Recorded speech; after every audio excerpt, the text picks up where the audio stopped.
Yo, what's up mga kadite? Magandang tanghali po sa inyo lahat. Good morning, good afternoon, magandang tanghali sa inyo lahat kung saan man. At tayo ngayon ay mag-unbox o i-flex lang natin yung mga piyesa ng ating binubuong barako. Ayan. So, malaki-laki na yung gastos natin. Medyo napabigla tayo dun .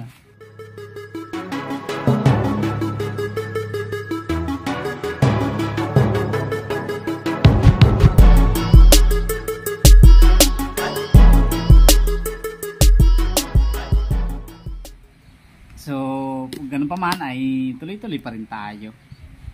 Gustong-gusto ko kasing mabuo yung motor na yun dahil syempre may sentimental value sa atin yun . Kaya kailangan nating matapos. So, marami akong pinamili. Una yung ikakabit kong piston ring. Ayan, ito. Nasa 500 plus ang wholesale nito . Piston ring, RIK. Matibay na din to mga kabit. RIK brand. So magandang klase na rin to. Spark plug na bago. Manifold. So umorder pa ako sa Shopee ng clamp, yung clamp talaga na orig. Yung detornilyo, hindi yung dipihit na ganun. So mamaya kukuhanin ko sa EPSA sa company namin kasi doon naka-address . Iniwan ko lang sa guard yung yung ating pambayad. Kasi nakakaya naman sa rider. Dito kasi yung naka-address hindi ko napansin na naka-default address sa company kaya doon ko siya napa-deliver. So bumili rin ako ng genuine parts Kawasaki. Mahal pala to mga kabit. Ito pa lang wholesale wholesale 1.2. Paano pa kaya yung hindi wholesale nito? 1.2 ang kuha natin. Genuine parts Kawasaki. Hey there. Tapos subscribe to my channel. Ito pala yung clutch and na also press this bell icon. Binaklas ko. Ano na siya? Pudpud na siya. Simula kasi nung binili natin yung barako na yan, hindi pa napaltan. Bumili na rin tayo ng overhauling gasket. So ito, overhauling gasket. Isang set na yung binili ko para yung mga o-ring na pwedeng paltan, papalitan ko na rin. Ayan. Overhauling gasket ito. Mas maganda kasi ito dahil Apple. Ang bili ko dito ay 400. Wholesale pa yun wholesale. For genuine yung binili natin na pang internal para naman siya. Sulit. Ayan, Apple. Ito yung niya, part number.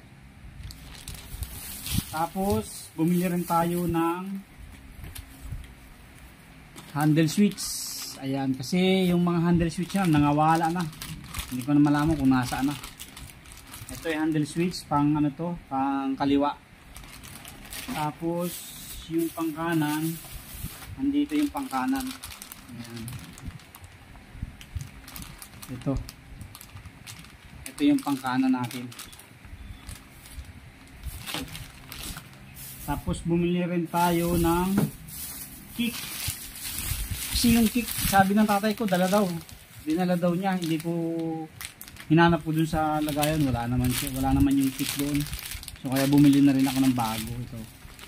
Kasi alam niyo naman yung barako 1 kick yun . Kaya bumili na rin tayo bago. Mura lang naman yan, 100 plus lang. Wholesale.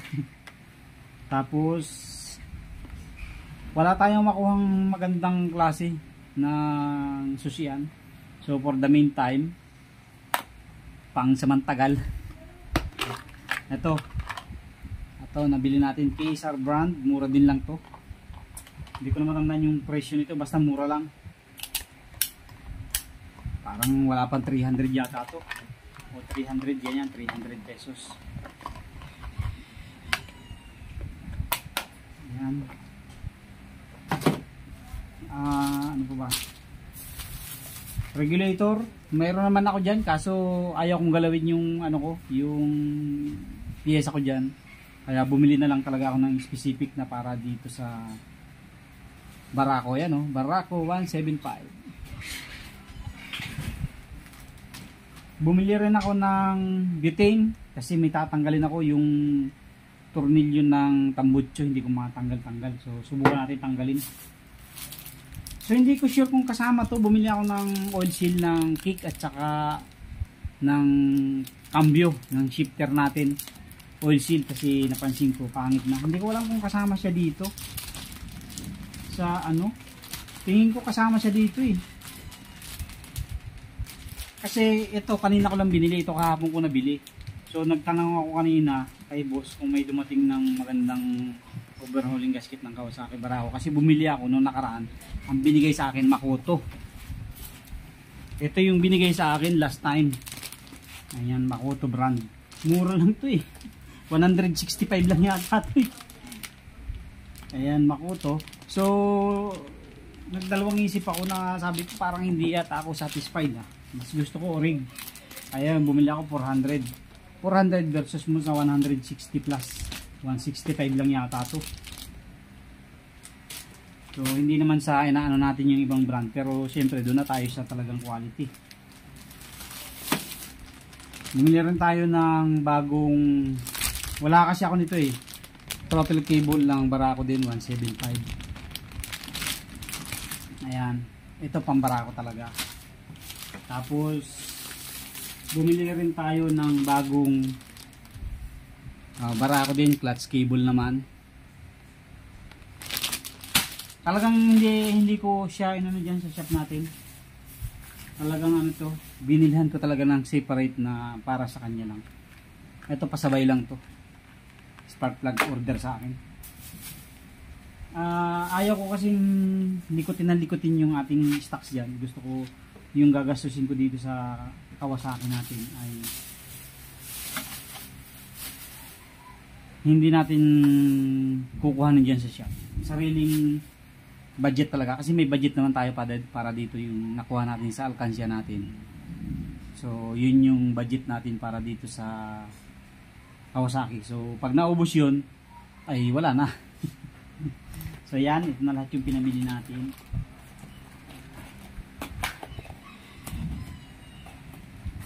Tapos, umorder din ako ng harness sa online. Ito. Mamaya na yung harness. Ito mo ng sige. Ito harness. Tinignan ko yung review nito. Ang dami kong mga in-scroll chinik talaga na mga harness. May mga harness na mali ang pinapadala. So dito magaganda yung review. Sabi nilang ko nito. Sana hindi mali yung pinadala sa atin. Kasi ang harness ng Barako dalawa. Isang pang yung pang Barako kick at saka pang electric. So sana tama yung binigay sa atin. So hindi ko pa sure kung tama ito.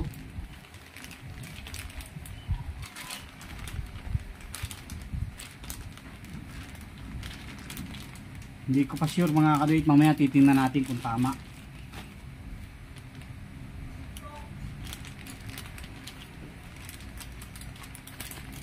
Saksakan ng CDI. Kasi yung ano, may saksakan siya ng starter relay. Yung kick, tingin ko okay to kasi ito yung saksakan ng CDI niya yun. Tapos wala siyang ibang kasama na para sa starter relay. Oh, wala. Kasi yung sa Barako electric, meron kasamang ganun. Alam niyo naman yung starter relay, no? Yung mismong ulo nun. So kasama yun. So ito tingin ko wala. Mamaya i-compare natin dun sa ano natin, sa harness dun kukuhanin natin. Tapos so mura lang to ang bili ko dito. Tingnan natin yung wire. Matigas naman yung wire niya oh. Hindi siya yung sabihin mo lang to tayo. May ginawa ako dito yung Wave 100 dati. Napakalalambot ng wires. Parang ano siya, pansit.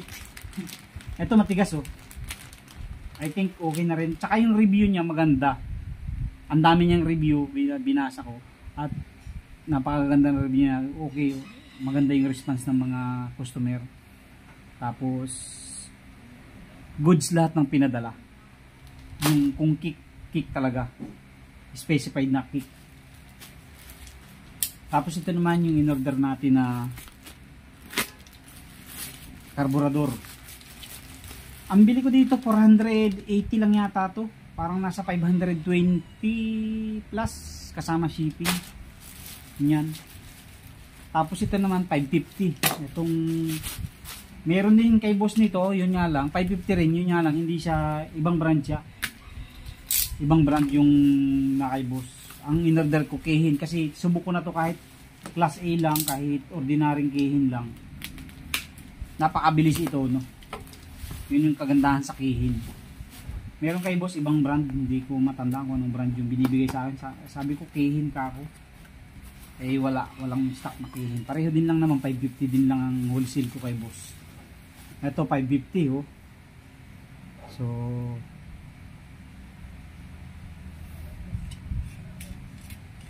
tingin ko okay din naman.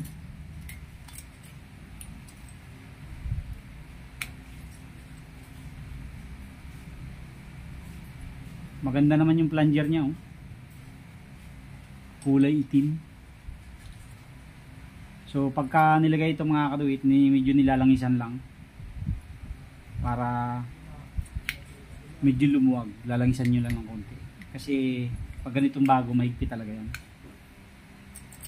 Okay, so ito yung ating mga piyesa ng ating Kawasaki Barako. Ang bibilhin pa natin sa sunod, chuck, front chuck. Kasi yung front chuck na sira na. Wala namang nabibiling inner lang nun. So meron kay boss nagtanong ako. Ang wholesale kay boss. Wholesale yun na 1.4. 1.4 mahigit. Kulang 1.5. So bibilhan na natin kahit ordinary lang muna. Meron din naman sa Shopee. Eh doon ako kay boss para kita ko na agad. So may kasama siyang wire.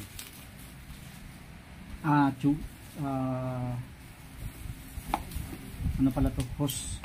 Tapos bibili rin ako ng panel, yung dashboard niya nasa 500 plus din, naka-add to cart na sa Shopee. Gusto ko lang muna paandarin ko muna bago ko bilhin lahat yung mga kailangan. Tapos bangko, and then takip ng tangke kasi yung takip ng tangke niya sira na. Nag-iisip pa nga ako, nag-add to cart din ako ng tangke kasi mura lang yung tangke sa Shopee. Ano lang 1.4 mahigit yung tangke. Siguro manipis lang yun. Pero pwede na rin.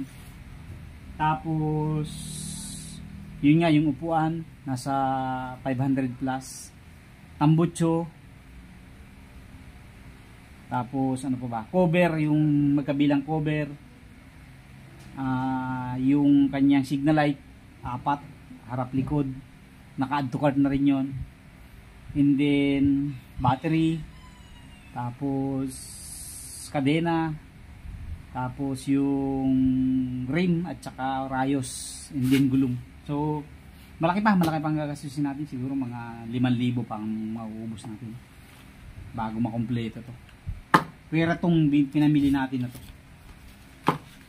So yun, so thank you very much po sa lahat ng mga patuloy sumusuporta at nanonood sa ating mga video. Ito yung ating mga pinamili, ilang libo rin to simula nung tayo nag-umpisa, at okay lang kasi binadgetan naman talaga natin para matapos na. So yun, thank you very much. God bless po sa inyong lahat. Maraming salamat po sa inyong patuloy suporta. Sana po panoorin nyo yung restoration ng ating Kawasaki Barako part 1 hanggang huli. So malapit na po matapos yung makina. Bubuin ko na ngayon or bukas kasi may customer ako ngayon. Maabala na naman tayo. Pero ganoon talaga kasi customer ang priority natin eh. Singit na lang sa oras natin yung Barako dahil hindi naman urgent yun. Pero na-cleaning na natin lahat. Bubuin na lang natin yung pag natanggal ko yung naputol na tornilyo sa block, sa head, gora na ako. Bubuin ko na yung head ngayon.